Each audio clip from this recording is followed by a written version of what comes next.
Tonight at 10, a full house at the Adler Theater to hear former President Donald Trump as he brings his 2024 presidential campaign to the Quad Cities. 2 officers. All right, 10 p.m. or 10:01 p.m. My local news.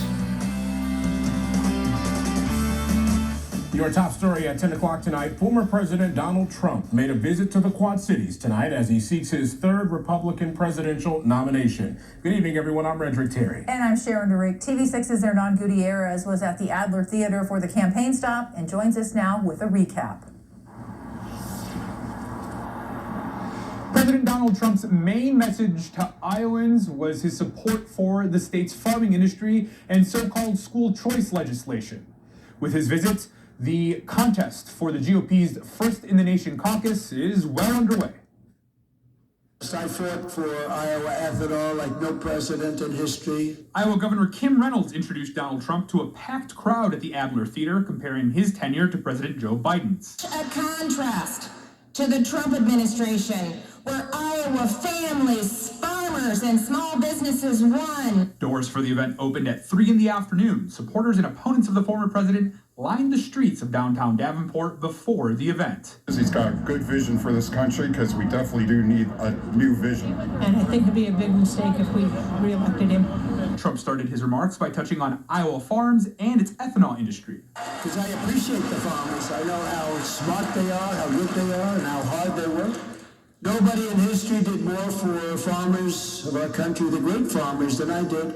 He also touched on parental rights in the classroom, a topic on both the national and state stages, vowing to break up the U.S. Department of Education. I want to congratulate Iowa on recently becoming the 2nd state of the nation to deliver universal school choice. With national speculation around the future of Social Security and Medicare, Trump took a stance against some in the Republican Party. I will not be cutting Medicare, and I will not be cutting Social Security. As this caucus cycle gets going, the former president is confident he could win Iowa in the general election a 3rd time.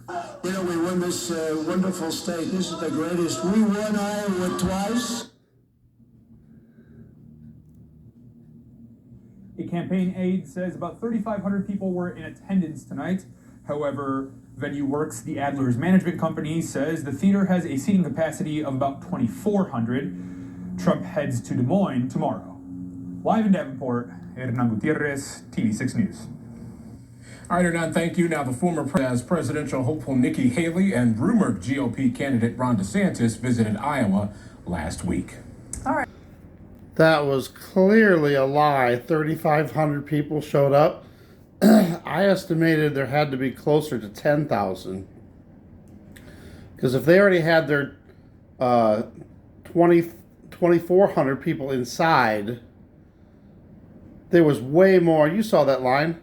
Because when I started going through that line, they said they already had everybody except for 12 people. That's what one person told me. That's what they said. So if they already had their 2,400 in there, you can't tell me that there was only 1,000 people waiting outside. I think there was a lot more than that. But anyway, there's your local news, or my local news coverage for you. It wasn't much to it, was it?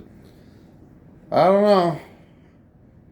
I don't think they planned that very well. They could have had a different venue. They could have used the Vibrant Arena. I think that's 12,000. They could have easily got everybody in there. I don't know. Maybe they wanted to make it look packed. I don't know. Anyway, thanks for watching. God bless.